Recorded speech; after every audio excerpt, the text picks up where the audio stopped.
I've always believed that voice will be a very important interface between humans and AI, just like the image modality. If we want to further make voice models more natural, what do we need to do? It has to be a large model. It has to be an autoregressive architecture. It has to be a unified model that models as much information as possible, such as semantic information, acoustic information. Noisy data is often more expressive data. Think about when people are at their most expressive and emotionally rich. It's often when two people are arguing or debating or happily discussing something. At such times, both sides' voices often overlap with various parts. Our entry point happens to be more interesting voices with more soul, better suited for gaming and entertainment use cases. And these companies are also developing rapidly. They may well become the next Fortune 500 in the next 2 to 3 years. Let's start with the content creator thing. We make a good enough content creator platform, a tool like Cloud Code that lets ordinary people achieve what originally only programmers with years of training could do.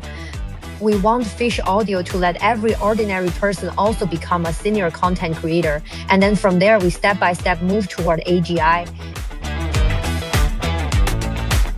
Hello, everyone. Welcome to the Alphaist podcast. I'm Peter Chen from Alphaist. Alphaist is a newly established fund focused on hard tech. Our mission is to empower alpha entrepreneurs and advance human society. The Alphaist is an in-depth conversation column. We focus on the first principles of technology and entrepreneurship, highlighting early-stage entrepreneurs, engineers, and product explorers who are changing the world. Today, we're talking about a direction in the AI fields that's rapidly heating up: voice AI agent. From customer service centers to AI companionship, from game NPCs to VTubers, voice is becoming the core interface for human-AI interaction. Today, we've invited two founders from Fish Audio, one of the fastest-growing companies in this space, Rissa and Lengyue. Rissa, if I were a listener who knows nothing about Fish Audio, could you tell me in 1 or 2 sentences what Fish Audio does? Fish Audio is an AI voice generation platform and is now the world's second largest AI voice generation platform. We provide multi-language text-to-speech, so-called TTS, and high-precision voice cloning, allowing everyone to reach human-level AI dubbing capabilities. This AI dubbing capability is being used by various game developers, ASMR artists, and various audio podcast creators, as well as various professional content creators to create various audio content, improve their productivity, and achieve more effective content commercialization. Can you share some numbers that give us a sense of where Fish Audio is today? We're actually very proud that over the past 12 months, we achieved 13x growth, also hit 10 million in ARR, and we've accumulated 3.5 million users who have created voices on our platform, with monthly active users exceeding 1 million. We're now also the industry's largest UGC voice model market, with 1.1 million public voice models on our platform, where you can find characters you like to create audio content. And in terms of traffic, we're now the world's second largest AI voice platform. First is 11 Labs, and we're open source because we started with open source Fish Speech, and our open source repositories have over 100K GitHub stars. In the past year, we achieved very high output. We launched the world's first open domain emotion control TTS model, which is our S1 model. Then Lengyue, from a technical perspective, what do you think is Fish Audio's core product? Currently, our main online product is our S1 model, which is also the world's first TTS model that supports natural language control. It supports describing emotions, emphasis speed, and various characteristics through text. Similarly, in the S1 generation, we open sourced a small model called S1 Mini, and in our next generation model, we'll make further improvements in naturalness, controllability, stability, and multi-speaker capabilities. At the same time, this time we plan to fully open source our S2 model. Who are Fish Audio's current customers? Who's using your products and for what? As we shared earlier, we started with open source. So early on, it was mostly game developers in the open source community. Over the past year, our customer base has actually evolved significantly. First, there are 2 major types. The first major type is our prosumer creators who create content directly on the Fish Audio platform. These are mainly various bloggers, audiobook authors, self-media creators, and game voice actors who use it to dub their videos or mini programs, doing multilingual content creation. The second type is our API enterprise users. This part has surged in the past 3 months, accounting for about 40% of our revenue. It's now mainly divided into 4 categories. The first category is AI companionship social apps like character AI type products. The second category is game companies and Web2 companies who use it for NPC dialogue character dubbing. The third category is AI content creation platforms like HeyGen, Viggo, and Collocation type products. The fourth category is real-time voice agents. This part has very large volume, and we've recently seen a strong growth trend. It's mainly used in real-time customer service, sales, and education scenarios. So regarding the future of AI voice and voice agents, do we have any views different from the market? I think now, the vast majority of TTS companies we've heard of and known about, everyone feels that TTS technology has actually reached its peak. It's already good enough, and further improvements are marginal. This is a very, very common voice we hear. But from our perspective, we think there's still very, very much that can be done above. We have better controllability. We have vision-based control, for example, giving it a character line drawing, giving it a storyboard, and the model does the dubbing based on these. There are many, many other things. Only when we've done all these things well can we truly serve our content creator users and our corresponding B2B customers, while the vast majority of companies, I think, at this stage have stopped here. Now everyone has a basic understanding of Fish Audio. This is the fastest growing company in the AI voice field, with top open source models and serving millions of creators and numerous enterprise customers. So from last September to this January, Fish Audio's ARR grew from 5 million to 10 million, and our team expanded from a few people to nearly 20 people. Let's dive into what Fish Audio did right. The first question I want to ask is, why did we choose to do audio models as a direction? About 2 or 3 years ago, around the time when I hadn't left NVIDIA yet, at that time, we looked at the market and actually there weren't that many good players in voice. The most famous one everyone could see was 11 Labs, which at that time probably had about 50 million to 100 million in revenue. But honestly, their results weren't that great. My personal experience made me very interested in VTubers, voice synthesis, and open source voice. I found there wasn't one.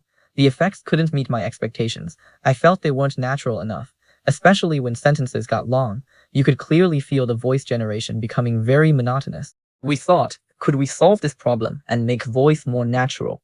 Because I've always believed that voice will be a very important interface for human-AI interaction, just like the image modality. That's when we realized, if we think about further making voice models more natural, what do we need to do? We found that first, the model has to be large. It has to be a large model. It has to be an autoregressive architecture. It also has to be a unified model that models as much information as possible, such as semantic information, acoustic information. We felt that without such a model, without such a structure, we couldn't take voice to the next stage. So from Fish Speech, we started further researching end-to-end voice models, but early on we encountered many difficulties, such as model stability, structural issues causing training instability, and various other problems. Looking back now, I think our choice at the time was completely correct, because after us, we saw Moshi, SES-Me, and recently Q and TTS all chose to have models end-to-end model semantic and acoustic information, all using the similar autoregressive architecture we adopted at the time. I think this is a decision that's still very correct from our perspective now. It allowed us to do a lot of work ahead of our time in data collection and reinforcement learning pipelines starting from then. Lengyue, I want to ask, do you think the space for an independent audio model is temporary or persistent? Will audio models end up being directly subsumed by multimodal LLMs? I think using the word directly subsumed might not be quite appropriate. It's not like you just throw voice data in and the model finishes training. It's not such a simple process. But voice models and text models, including vision models, will definitely combine to form new multimodal large models and become a more complete omni-model. This is what I've always believed. If you're talking about doing the most ordinary TTS task, I believe many works have already absorbed it. For example, you see Qwen's Omni model and similar models, they've already simply absorbed the voice modality. But if we think about more complex, more emotional, more controllable voice, because constructing such a dataset as a whole is very difficult, and such complexly annotated text and voice pairs don't exist on the internet, this forms a mode that makes more vertical audio models, which are what we're doing and focusing more on this content creator market, not so easily absorbed by models. On the contrary, our further work is to further integrate text and image models through voice, absorb them to build a lower latency, better performing voice agent that can understand cross-model inputs. So my understanding is that the scenarios we face with this delicate control over emotion and semantics give us a unique position in the market. Yes, besides that, everyone actually underestimates how hard it is to make voice work well. From our perspective, the vast majority of works now aren't adding voice modality to large language models from the perspective of the voice modality itself. Many times, we see them doing a lot of synthetic data, taking text and directly end-to-end using a TTS model to synthesize, then using this synthetic data. There are many various issues with this.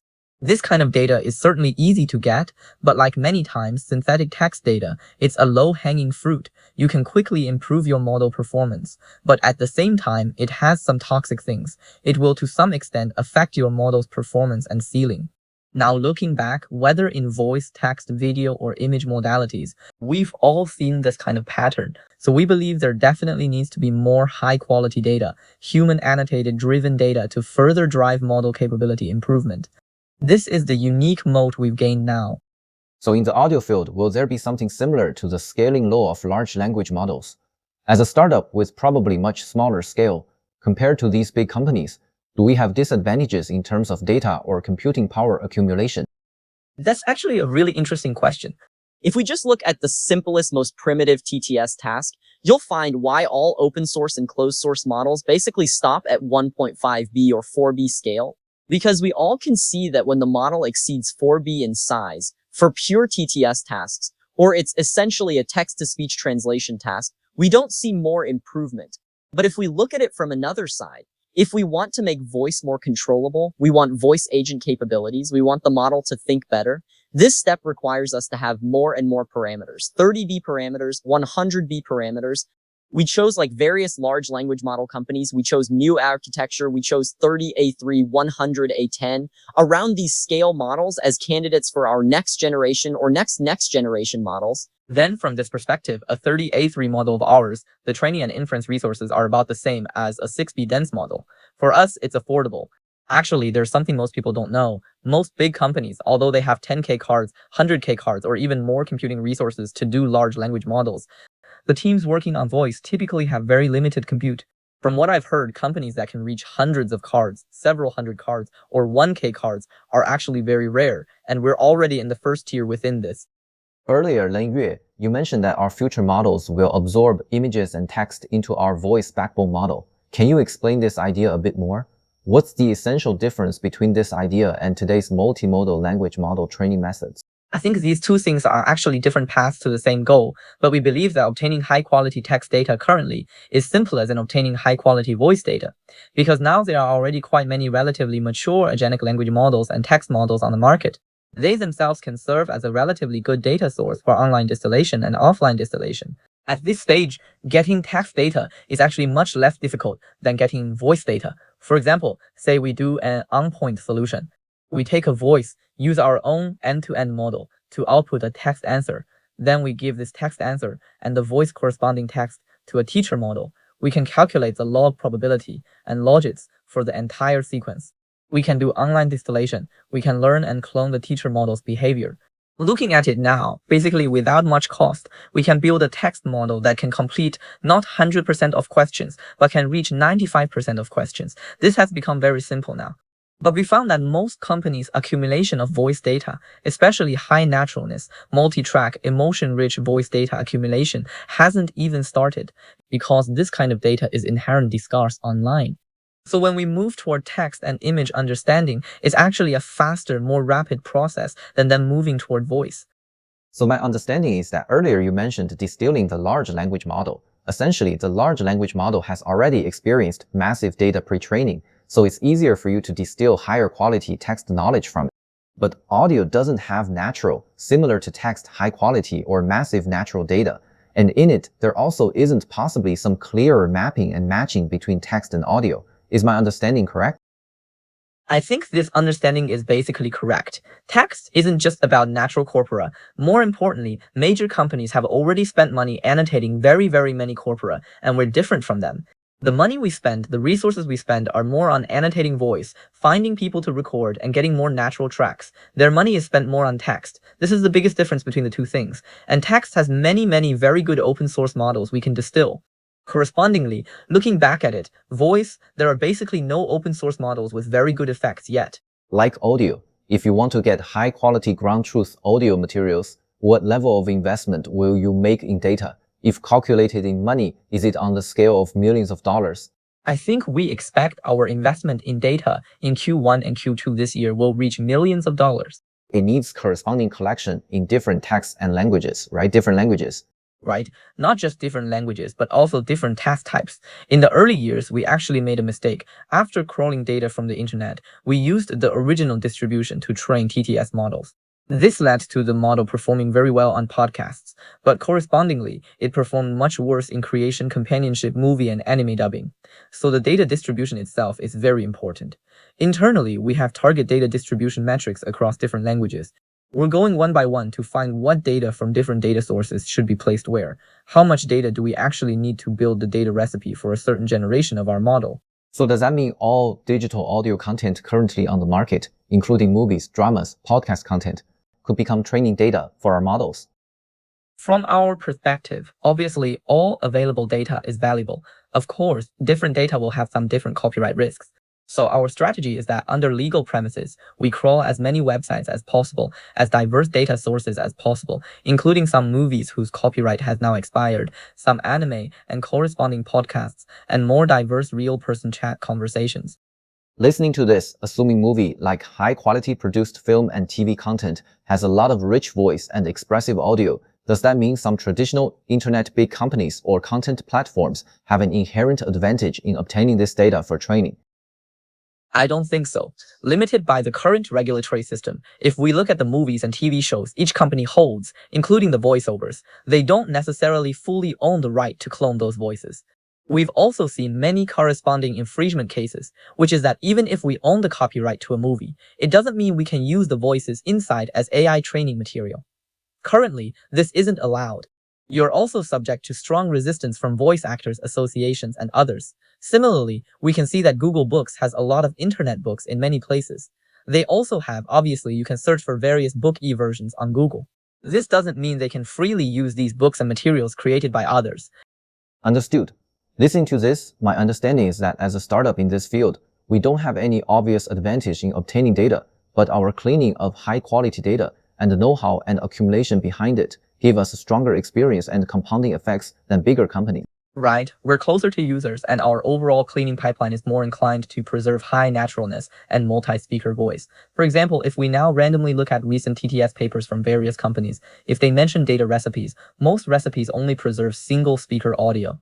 They won't allow one segment to have multiple speakers overlapped, but correspondingly in our pipeline, we allow this kind of audio because we've iterated many rounds on it. Our own ASR models and the various data cleaning models have also achieved world number 1. In ASR models to support us cleaning more noisy data, because I found an interesting thing. Noisy data is often more expressive data. Think about when people's expressiveness and emotions are at their richest. It's often when two people are arguing or debating or happily discussing something. At such times, both people's voices often overlap with various parts. And in traditional data cleaning pipelines, we see everyone just throwing this data away. Yeah, and we think this data might not be such a bad thing. We want to preserve as much original, authentic data that matches the original distribution as possible. If we look at Fish Audio's voice model, how do I understand the difference in architecture between us and other competitors in the market, including 11 Labs and other TTS models? From our perspective, there are currently multiple different TTS model architectures in the market. There are relatively ancient ones, like Style TTS architecture, which is what 11 Labs 2.5 or similar models are using. It's a relatively classical architecture. Its advantage is that its latency is very low. It can spit out a very long sequence all at once. But the corresponding problem is that its prosody is relatively weak. It's relatively monotone. So on this basis, we saw an architecture called Taurus appear. This architecture is also what we see Cozy Voice, Seed TTS, and many similar products are using. This architecture's characteristic is that we let a model, given text, first spit out the semantic tokens. This becomes more like a text task rather than a voice task. It spits out this semantic information with a bit of pitch information, and then there's an additional model, which could be a flow-based model, could be a dyad, could be a vite. These different combinations constitute most of the open source projects and products we see now to decode it. This is what we see in industry now, the most deployed type of model. Its benefit is that it's very, very stable. Its stability is definitely not as good as the former, not as good as the older models, but it's still relatively stable. At the same time, it's made a qualitative leap in expressiveness. Then there's another newer type of model, like our model, or newer Quinn TTS or SESMI. The direction everyone is taking is to have us end-to-end complete modeling of semantic and acoustic information together. In this case, we get a model with more expressiveness that can natively handle multi-speaker. But its reverse problem is that there will naturally be some speaker jumping, some noise-like bad cases. So we did a lot of work. We did post-training in reinforcement learning to optimize the model stability, so now it can match the former model stability while also delivering better expressiveness. Is this approach a mainstream trend in future TTS architecture development? Or is it because we chose this scenario, we want to emphasize its expressiveness, so we chose this architecture? I think in the future, this will become a mainstream architecture. This architecture also has a very big advantage. Its latency can be much lower than previous architectures, because theoretically, you only need the first token generated, or the first frames token generated. You can start doing audio decoding. This can compress our latency to a very terrifying state. Similarly, there's some research everyone's doing, including us, on autoregressive plus flow or diffusion architectures that can also achieve similar characteristics. Recently, we'll probably release or open source a completely new type of model. This model completely removes the codebook module, allowing us to complete end-to-end modeling from text to waveform.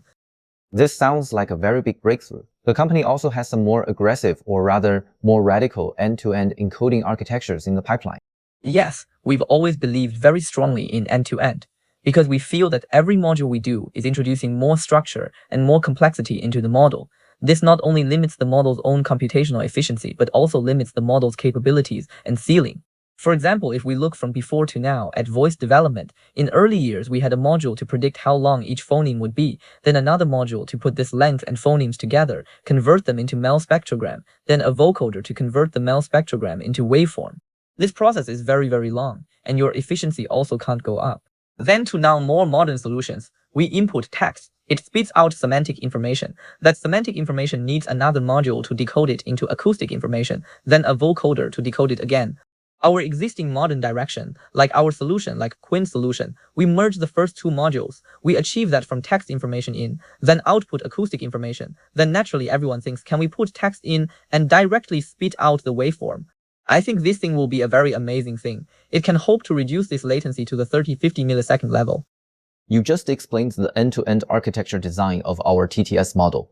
But actually, when we talk about the entire voice agent architecture, everyone also often mentions the concept of end-to-end. I understand that end-to-end concept is mainly talking about the difference between the traditional cascaded solution for voice agents and the end-to-end solution for voice-to-voice. Can you briefly explain Fish Audio's product's choice on this architecture and its obvious advantages? If we look at it from the current stage, although all major manufacturers have some end-to-end models, we see the most deployed in production are still many solutions built on architectures like Llama voice type, for example. First, there's a voice activity detection, then turn taking, then STT speaker text, then enter the language model, finally come out TTS. It probably goes through this 4 or 5 levels of pipeline. Of course, here everyone can do some speculative various work. Many companies claim they've reached 500 milliseconds but actually, if we look at this pipeline, the average completion latency in production is all over 1 second. Because if you think about it, you'll find there are many bottlenecks that can't be completely streamed. For example, if we look at the speech recognition process, we often have to wait for a small voice segment to finish before we can spit out the voice tokens. If you use DeepGram or services, that brings an additional 100-200 milliseconds of latency. Then the language model must wait until your sentence or your intent is completely finished before the language model can start generating. Then after generating, you need another 1 or 2 sentences before you can input them into the TTS model. At this stage, we provide FTT and TTS solutions. We also have an internal model, not officially open yet, which we call streaming TTS. This TTS solution allows the TTS model to start generating corresponding audio when it only accepts 1 or 2 tokens. This further reduces the model's end-to-end latency. But if we look closely at this pipeline, it's still very long. Like we said, the more end-to-end, the easier it is for us to do optimization overall, whether it's performance optimization or model governance optimization. So let's see which modules can be merged first. I think the most obvious is LM and STT and turn taking. These 3 modules can soon be merged into one module. For example, ideally, if we have a streaming voice encoder, we connect it to the LM. Then we can use the LM to judge for itself whether the user has completed EOS. If completed, it says nothing and stops. If not completed, it starts generating the corresponding answer text. Then we give this answer text to TTS. This process latency will be very low.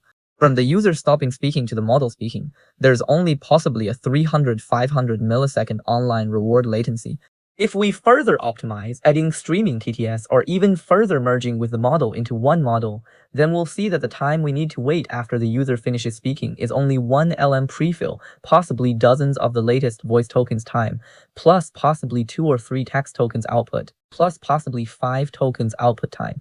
This process is very short. This process might be all within 100 milliseconds. So we definitely want to go in a more end-to-end direction to further reduce latency.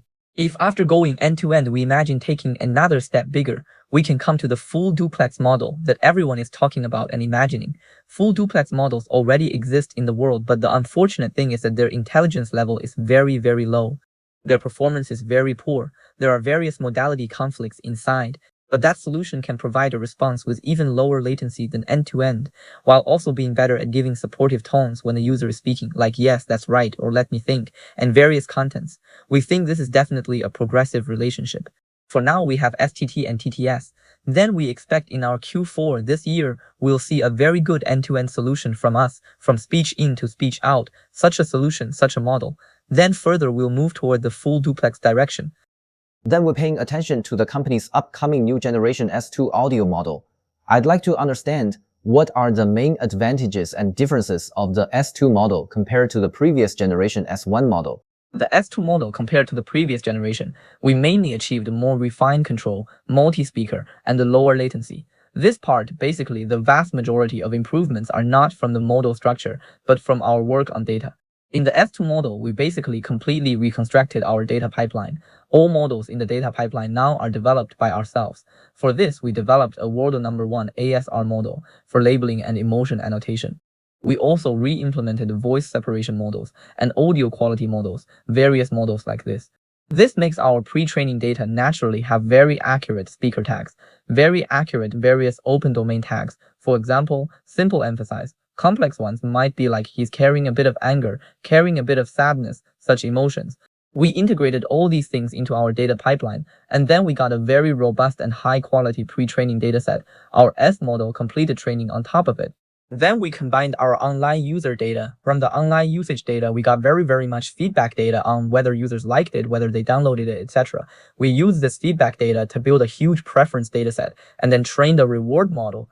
At the same time, we have another reward model implemented through in-house labeling, which further focuses on the model's correctness and naturalness of expression. For this, we also specially built a worldwide team of native speakers to label this data. Combining our pre-training data, our post-training reinforcement learning data and pipeline, together we got our S2.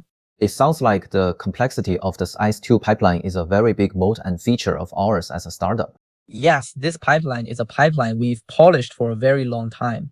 Especially, many of the models inside actually spent our very much time and effort. We even did reinforcement learning on our own ASR model before putting it into the pipeline for use. Can you explain a bit, like ASR models, what's the biggest advantage for your pre-training? It can clean out higher quality pre-training samples, right? Yes, here it's mainly reflected in speaker and emotion, as well as some paralinguistics such as laughter, pauses, and emphasis things accuracy. We actually tested many models. We tested Gemini 3, we tested Volcano's audio capturer, and various models. I found a unified problem is that everyone's handling of paralinguistics performance is not good, although everyone's text recognition has reached a pretty good accuracy. But if we want to make a truly controllable TTS model that can follow user instructions, then naturally there needs to be more data with control. So we build our own ASR model to do this thing. Then let me ask a more long-term question. You mentioned earlier that maybe in the future we'll have this more end-to-end speech-to-speech model, even this full duplex architecture model. Then as each generation of model architecture iterates, does your previous generation's training pipeline or architecture method still help in the next generation model? Is it that each time you need to build a pipeline from scratch, collect data trained this way, or does each generation play a foundational role in the next generation model? Each generation will play a foundational role. More often, we're adding more features to the previous generation's pipeline. For example, if we want to do full duplex models, then we more need a good voice separation model and divergent speaker separation model. We need better speaker separation models, or say we have target speaker extraction models added to our current pipeline. Then we can separate a segment where two people are speaking at the same time, even overlapping speech content, use it to train our model.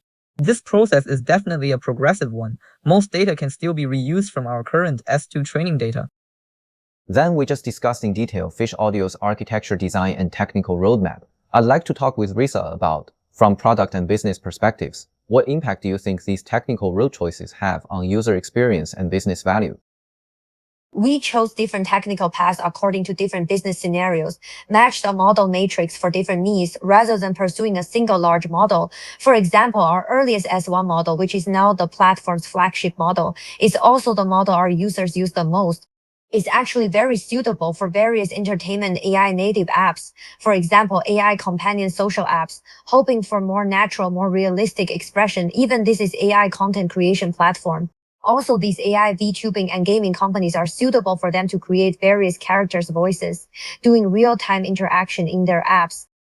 And recently, we also found there are a lot of real-time voice agent call center use cases in the market, also hoping to use our TTS model. For this type of user profile enterprise customers, we actually also created a new model for them, which is our upcoming S2 Flash launch. It's a 4B enterprise model suitable for these more real-time customer service dialogue scenarios. Then it will have lower latency and higher stability. Actually, for content generation itself, it can tolerate higher latency, but they care more about sound quality and emotional expressiveness and your control precision. For example, for AI social AI native apps, we actually recommend they use our S1 model and upcoming S2 Pro model. For different enterprise users, they actually have different preference combinations such as stability and low latency, or stability and expressiveness, or expressiveness and naturalness. For different these enterprise users' needs, we also adapt different models, giving them recommendations for models more suitable for their application scenarios. So it sounds like we're facing a market with more expressiveness and more emotionality, which is actually the fastest growing and also the market with the most potential. Right, you can understand it this way. That's what I think. Our voices technology is purpose-built for entertainment and AI native apps. And these native apps in the past 2 to 3 years will become the future Fortune 500. Picking 11 labs now, they're mainly targeting existing traditional industry Fortune 500s. Their corporate video dubbing and audiobook scenarios have relatively high content city regulation because they want to establish a very professional brand image. But for us, our entry point happens to be more interesting voices with more soul, more suitable for gaming and entertainment use cases. And these companies are also developing rapidly. They may well become the next Fortune 500 within the next 2 to 3 years, which is what I think is this high potential market. I noticed the company now possibly has about 60% of revenue coming from individual consumers or prosumer creators. This point seems very rare in AI infrastructure companies. Can you explain why we started with this creator segment instead of doing enterprise-level API services from the start? Actually, for us, we first made open source models. Then because there's a lot of volume in the open source community, everyone wanted such a professional creation tool. We made this professional creation tool, providing it to our content creators to use. Early on, actually, it was game developers, game dubbing ASMR artists. Later, the first round of breaking out had many audio podcast content creators. Then the recent round of breaking out led more professional vlogger content creators start using us in their existing workflow to do audio dubbing, making their content creation efficiency higher and at the same time helping them make money. This is actually a very natural evolution process from the open source community. This part actually we chose to do it first because our team has deep experience in doing consumer creator platform creation tool type things. Whether it's myself or our subsequent friends who joined, they all have relatively more experience doing content creation platform. The second is enterprise and B2B API users. Actually, all along, we received many needs from the community, but early on, our manpower was limited and couldn't meet them. Then last October, after we completed the reorg, we truly started trying to do this direction. At the beginning, honestly, Lengyue and I didn't think that highly of it. I just wanted to try do a C because I saw 11 labs could do so many enterprise models, but our use cases are a bit different. So I started taking these enterprise contracts with a let's try mindset. But we found its entire growth model is very bottom up. Actually, we're very similar to Slack and Notion because the engineers and developers in the open source community who use our open source models also on our Fish audio creator platform, these PMs or content creators, they feel our model works well. They start coming to find us. We introduce to their current working company, or some are existing founders. They've long paid attention to TTS, start signing enterprise contracts with us, then found this part grew much faster than we expected. We also found this part has growth potential. So we started dedicating more resources, also providing more support on models to do enterprise sales. So it sounds like you have a textbook PLG story, possibly combined with very much open source community operations, including your own creation platform, creation tools, word of mouth spread. Right. Our entire go-to-market strategy, both to B and to C, are very bottom up. And also because we built this, our entire UGC voice model market is now the world's largest UGC voice model market with 1.1 million public UGC voices. It actually both enhances our consumer platform's characteristics and overall user conversion. It also at the same time strengthens our enterprise sales. Many people choose us rather than 11 Labs or Cartasia because we have so many interesting voices. I'm curious because I understand that voice tone generation is actually also a process of user participation in creation and design. Behind so many public UGC voice models, do we have some special incentive mechanisms or operation strategies to encourage everyone to create more voice models and for these voices to get repeatedly used or distributed? What we have is now users on our platform who create voice models. For public ones, their own voice model creators, the voice tone they create, if it's used by other users, they consume paid tokens. We'll give back 30% in credit form to these creators. I'm curious, have you observed for the usage volume or trend of voices created by users, have there been some significant changes in the past few months? Past few days actually had very dynamic changes because we're also the only company in the industry that built the entire live RLHF for audio practice alignment post-training voice generation platform.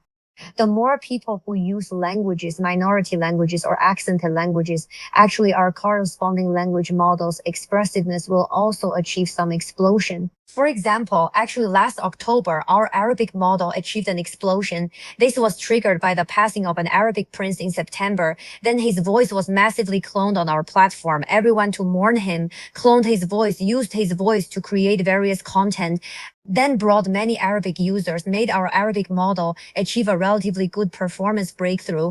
Then later, there were also enterprise users coming to ask us to host our enterprise model in Arabic. Reason being, they felt our Arabic model was a SOTA. Then let me ask a legal question.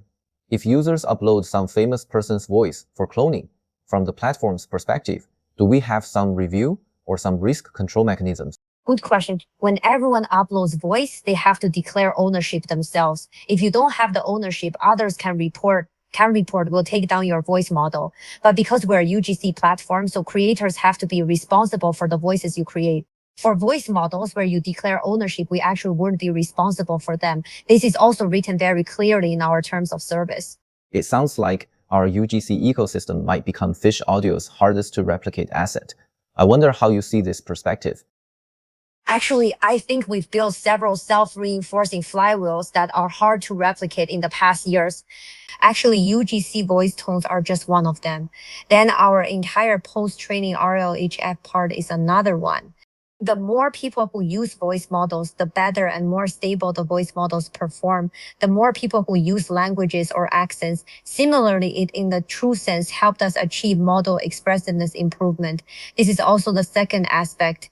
The third aspect, I think, is our entire architecture is very efficient, whether training or inference. This also brings us a huge cost advantage. Another one, we originated from the open source community. We can very effectively use model releases to get more traffic at the lowest cap at the first time, let more people use our models, make the model perform better and better, cause more token consumption and more revenue. This entire closed loop is something we're quite proud we successfully ran up in the past year. Earlier, you also mentioned that we have a very popular audio open source repository, also got over 100K GitHub stars. Can you explain in detail your open source strategy and planning and impact on commercialization? Actually, I think early on, some things in our DNA were decided. For example, Lengyue and our team members came from the open source community. They were top contributors in the open source community themselves. Then we're very good at doing open source traffic. And I myself previously at Meta and Amazon also did various developer community work. So for us, it's quite a coincidence that we very effectively used open source. It became our very effective early distribution channel as a moat. But actually, it's not a monetization, commercialization link. How should I say? It means we chose to open source our core models and toolchain because developers don't believe demos, they only believe code. So only when they can truly run, test, and compare will they believe your model's performance. We open source all model inference tools and training methods, letting developers directly go benchmark our models and other TTS models they are already running. Then they can directly deploy locally to test the model's latency, quality, and other aspects of performance they care about. They can experience and validate our model's expressiveness in real products.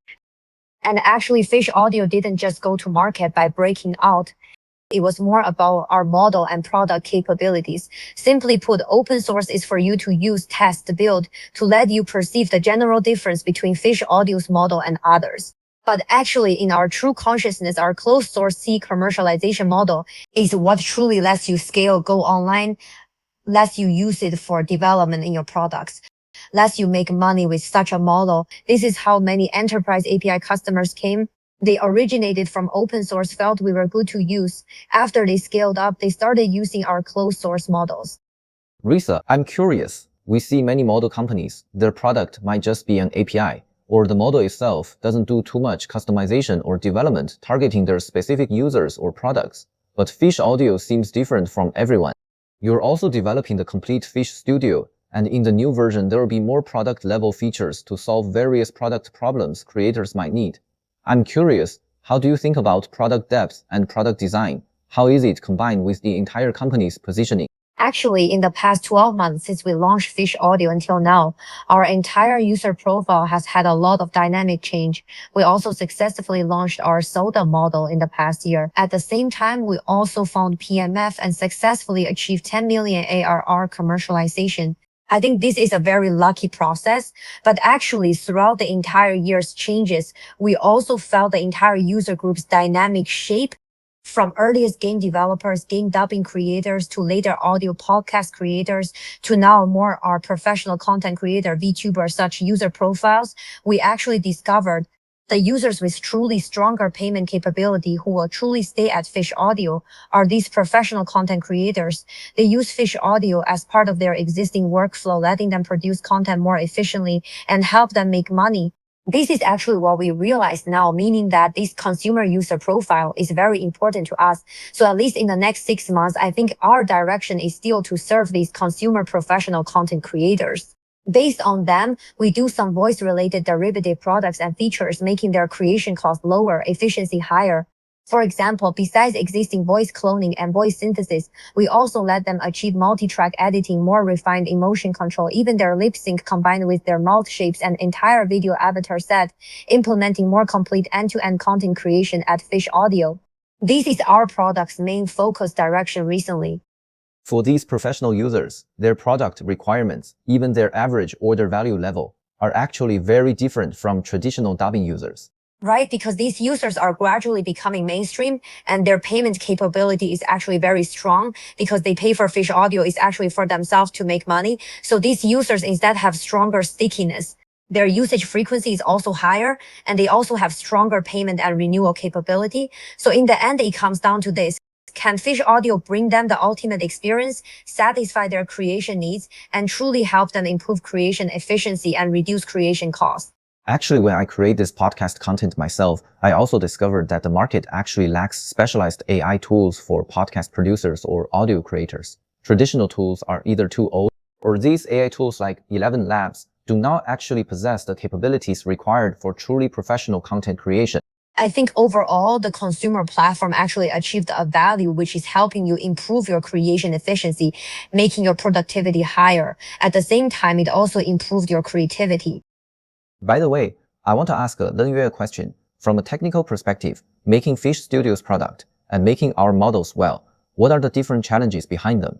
You also mentioned earlier that maybe we want to do something like perfect lip sync such a feature. Does this mean product requirements will also affect our model capabilities, including model architecture, training, design? From our perspective, our model roadmap has always been driven by user needs. My model R&D process has always been strongly influenced by user needs.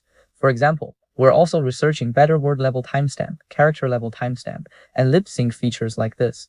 These are all things we discovered are an indispensable part as an audio creation platform. For example, early on, our earliest version was just user gives a segment of text, we give a segment of audio. This was our earliest version. After we entered the studio era, we started having multiple tracks. When we discovered a problem, if users generated a lot of audio, they exported, and then they still need to run it through a third-party speech recognition model to get the timeline of each audio to make subtitles. Then this thing became very inconvenient. So why didn't we help them complete the subtitle generation on our side? In our earliest days, we used a whisper feature to do alignment. It's a very simple workaround. But its problem is it can only achieve alignment of 30 seconds of audio like this. So we're researching other models, researching a new model to better complete audio and text alignment. Similarly, in the future, we'll have more live think, or there'll be some audio completion-based features. For example, given the preceding audio, the subsequent audio, and the text in the middle we completed, or given a video, we generate corresponding audio. Such features will gradually be added to our product line. Then we just finished discussing Fish Audio's overall layout in product and model aspects. I'd like to ask Rissa, how do you look at Fish Audio's globalization strategy? I see your products actually have very many languages and also have different user groups in different global markets. Yes, actually, I think startups definitely have limited energy, but we're a voice company hitting the global market. And in the past year, with relatively limited manpower, we also successfully achieved some breakthroughs, especially in Japanese, Chinese, English, and Arabic. One is leveraging our own data and model capabilities. Another is based on our post-training RLHF pipeline. And I think going forward in the long term will definitely be a direction we're heavily investing in now, which is improving our multilingual support. And our positioning is still a US company. So more of what we do is actually serve many of these US content creators and also these B2B enterprise user apps, AI native app creators, but they're US registered companies. But many of these companies are also global companies.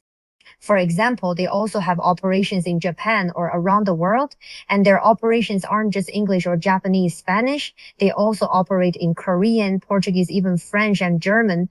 Actually, regarding multilingual languages, this is a very obvious opportunity. Everyone will definitely move in this direction. So I think whoever seizes the opportunity first is also very important. Actually, we have a unique advantage in minority languages and accented languages because our voice cloning is done relatively well. The more languages or accents of people using our models in our online models, the better our performance in those corresponding languages and accents.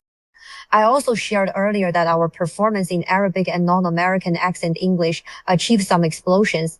Recently, we also discovered some unique opportunities in Asian markets, including the Japanese Korean market, the AI companion market in Japan and South Korea. They actually don't have a very good local TTS, and Fish Audio became their first choice. And overall multilingual support, I think, will take some time. You need to put some effort, investment, but this direction is actually a very important point in our strategy because we are such a global company. Speaking of market opportunities and landscape, I'm curious, how do you think about today's competition? How do you look at competition with 11 Labs and other big companies? Long term, where's our differentiation? How do you look at competition with 11 Labs and other big companies? Long term, where's our differentiation? First, I think first mover always has an advantage. 11 Labs is indeed the most successful company in the audio field in the past few years. It achieved 330 million ARR in such a short time, and 11 billion valuation is actually a benchmark in the AI voice field. And directly head-to-head competing with it, I think hitting the same market is still very challenging. But for us, actually, we've always been fighting on our value, which is for this kind of emotional, real-time interactive voice. This more entertainment, more interesting voice is our value. This is the reason everyone chooses us versus 11 Labs. But I think at the end of the day, one day we'll definitely have some market divergence with 11 Labs. The two things definitely have places to merge. At that time, after we eat up our current AI native apps market, we'll definitely also fight the stability markets that 11 Labs fights. This part is Fortune 500 companies like this. Then at that time, I think what we're stronger at is competing on whose hand speed is faster and who can truly capture users' minds and enter the market. And I think our entire team is very strong, whether doing go-to-market, doing content, or doing B2B sales and doing models and technical capabilities. Then I want to ask both founders, what are Fish Audio's goals in the next 18 months? I think for Fish Audio, in the next 12 to 18 months, we hope to achieve more aggressive growth. Going forward, what we optimize is definitely revenue growth. We hope to achieve 50 to 100 million in ARR. This state is, of course, jointly, meaning among our B2B and B2C. At the same time, I think we also need to expand beyond an AI voice generation platform, also become a multimodal platform, letting more creators do entire content creation on our platform. From research and a product perspectives, we hope in the next 18 months to build feature into a more complete content creator platform. And on the model side, we hope to smoothly complete to multimodal model within the next 6 months, which is perceptual multimodal outputting voice and text, 2 modality models related R&D, and further in the next 6 to 12 months, complete full duplex model R&D. And by the end of this year, according to our original expectations, let the model's capabilities surpass 99% of voice actors. I'm more curious about the two founders behind Fish Audio. Lengyue is a Gen Z founder. Previously, you were an algorithm researcher at NVIDIA, also deeply cultivated in the open source community for many years. Rissa participated in consumer products 0 to 1 and rapid growth phase, also has Meta and Amazon background. How did you come together? And how did you bring the company to this scale in just a few months? Let's start talking from the team's story. Okay, Rissa, you previously did growth and product at Meta and Amazon. Also started a business at the top AI image community. Then in the second half of 25, you joined Fish Audio as CEO. Can you talk about the thinking behind this decision? What made you all in this direction? Actually, I think the reason for choosing Fish Audio has a feeling of destiny driving it. Actually, at the beginning, I didn't really think about joining Fish Audio. When I first knew Lengyue, it was through a founder event, then introduced through our mutual founder friend. At that time, Lengyue was actually already a shining genius youth researcher in my eyes. Because I've also been in contact with many researchers myself, but his kind of passion for technology is something I saw for the first time. At that time, I actually thought there was an opportunity to cooperate, letting him join the company I was at then to be our machine learning scientist.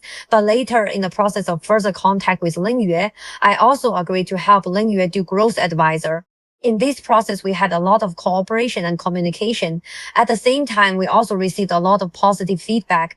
I found that cooperating with Lengyue each time is always a major force multiplier, making me feel that Lengyue is not only a technical genius with strong technical sense, but also has very good learning ability and business sense. We had many discussions at that time about how to do Fish's growth, how to help Fish break out, and how to help Fish achieve better commercialization and go to market, how to better enter the developer community, and how to break out based on developer community. After discussing all aspects, we all felt that Lengyue could not only quickly digest and absorb each discussion's content, but also could very quickly directly implement it in products and immediately see immediate positive feedback. Later, after deeper contact with Lengyue also invited me to join Fish Audio. Then let me ask Rissa a question. Why did you choose voice instead of going deep into other directions like image or video? Why choose voice? First, I think personally, I'm someone who can easily establish connections with sound. And I also have a somewhat spiritual side. Often I'm saying that I establish stronger emotional connection with sound, and it can actually pull my emotions and thoughts. Second, I feel that AI image field's major technical breakthroughs have actually hit a plateau. You can see from 22 to 24, various diffusion model breakthroughs lower the creation barrier, Mid-Journey and various types of image model launches even to last year's Nana Banana. I feel that after these image models have actually entered a carving state, we rarely see very big technical breakthroughs in the image field anymore. And this is the AI Voice 2.0 inflection point. What is AI Voice 2.0?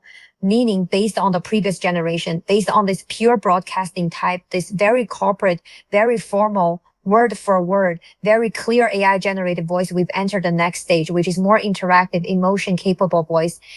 You can truly establish an emotional connection with voices created by AI. And voice also happens to transform from dubbing tool at this time into an AI agent truly possessing emotional intelligence. This agent, because various reasoning and inference optimizations makes latency reachable lower, multi-round dialogue emotional expression also becomes more realistic. It can even make you feel like you're interacting with a real person when talking with AI. It's also a note of AI massive adoption in the past year. Now there are 40 million professional content creators also gradually adopting AI to do parts of their content creation, doing dubbing for their content, improving their creation capacity, just like 2022 when we just entered the diffusion era. So I think this year and last year are in AI world era, a time with the best and most far-reaching technological breakthroughs.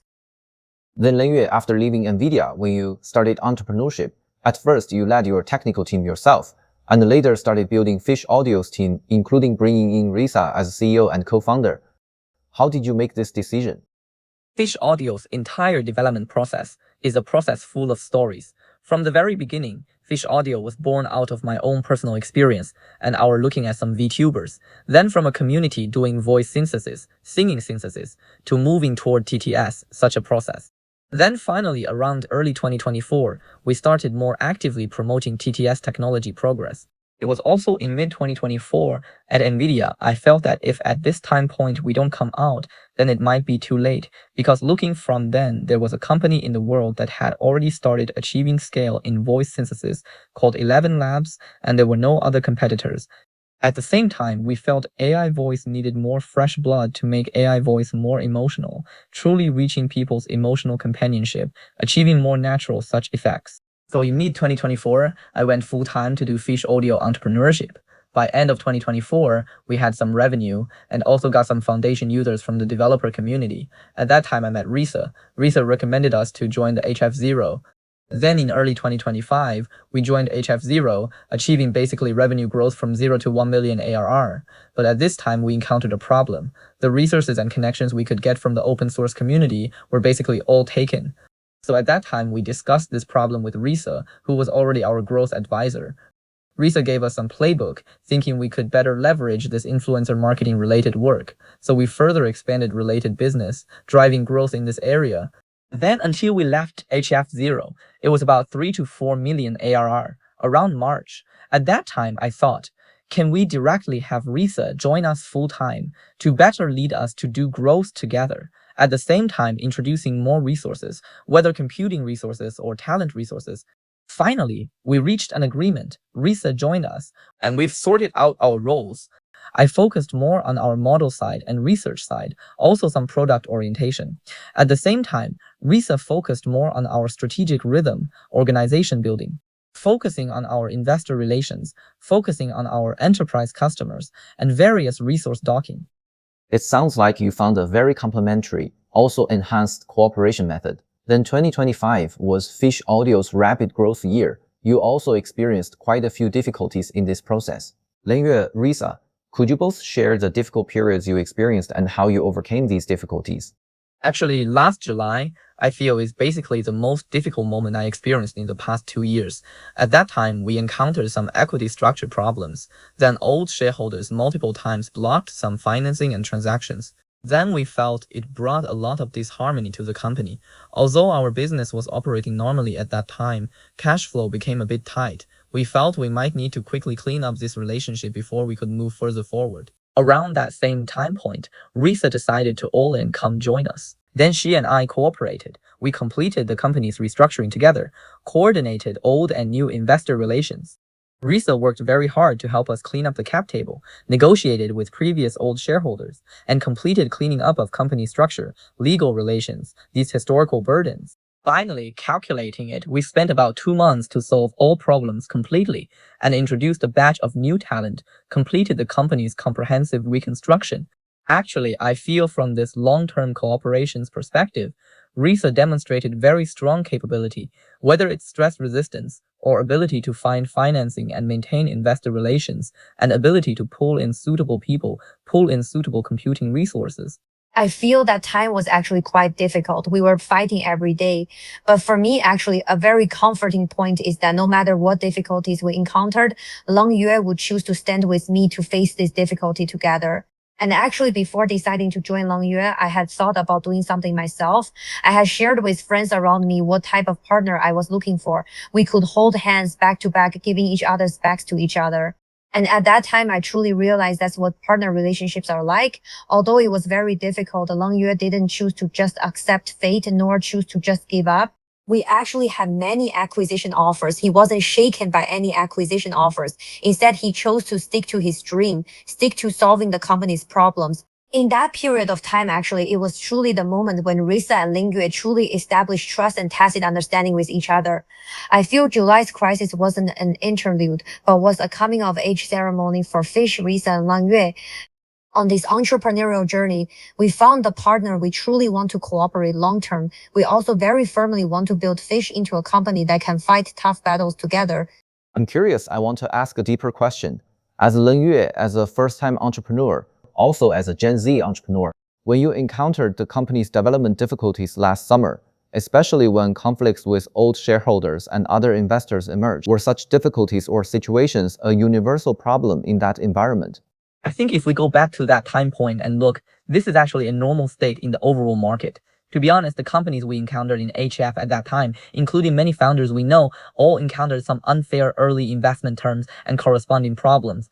For example, some had founder lockup, some had overseat issues, some had this or that problems, or early equity dilution was too severe. There were many very strange terms possibly everyone hasn't heard of. We've seen this thing on many peers, especially for early founders or first-time founders. I think this thing is particularly common. Yeah, I think this is a basically unavoidable moment for everyone.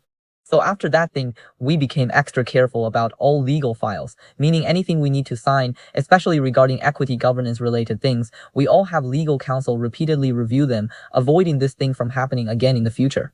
And after we completed this 39 AI reorg, we're very grateful that we have a completely clean cap table. All current investors exist in the form of SAFE, all in YC standard SAFE form. There are no side letters or anything like that. Everything is very standard.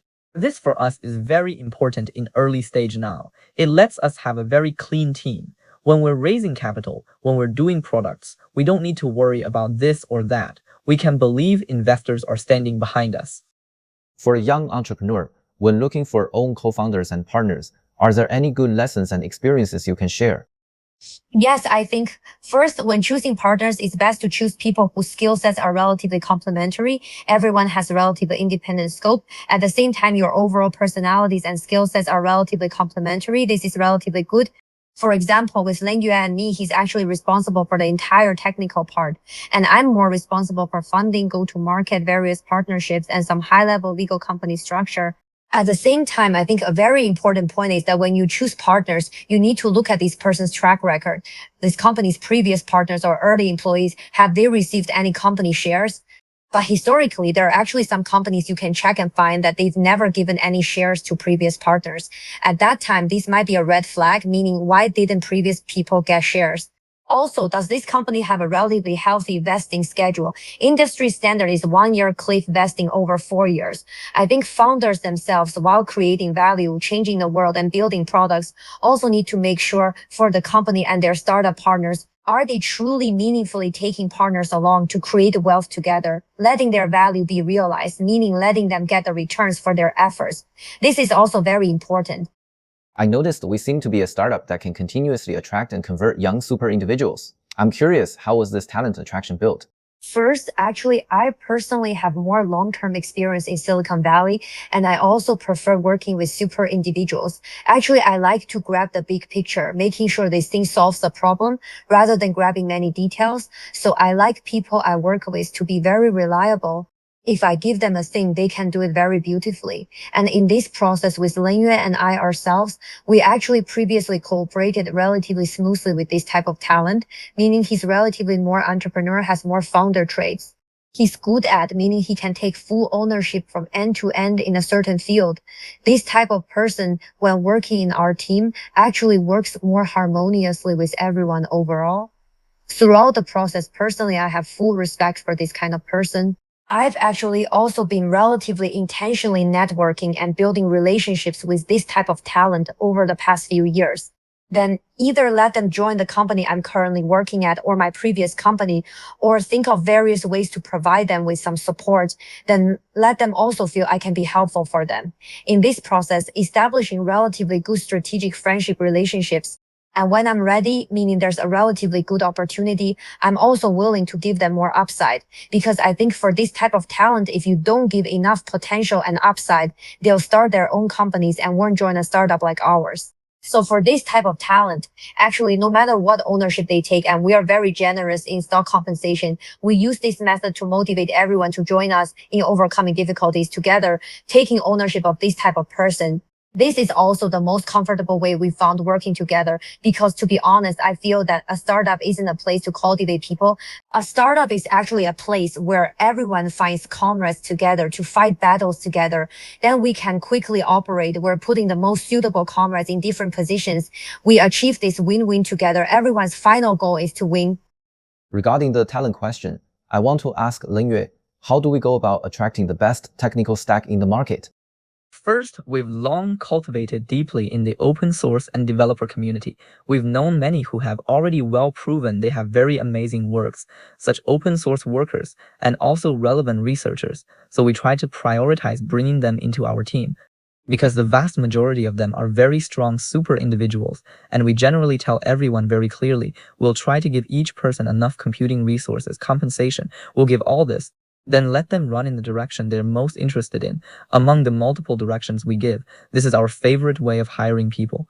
When we feel a person smells right, sounds pretty good, then we immediately start our cooperation and work trial. We give enough computing resources. We give enough money. Let him go run things he's interested in within our team. In this process, we can filter out many people, for example, those who claim to be interested in some content, but actually don't truly spend time and effort on it. Also can filter out some people who claim they can complete this, complete that, but don't successfully complete. The ones who stay in the end are those who truly like this thing, have corresponding skill sets, or can quickly learn corresponding skill sets and complete them. After filtering quite a few candidates, we finally formed our current team. I'm curious, in the past 1 or 2 years, have we had any experience competing with some possibly hottest companies in Silicon Valley for talent? And eventually talent chose to join us.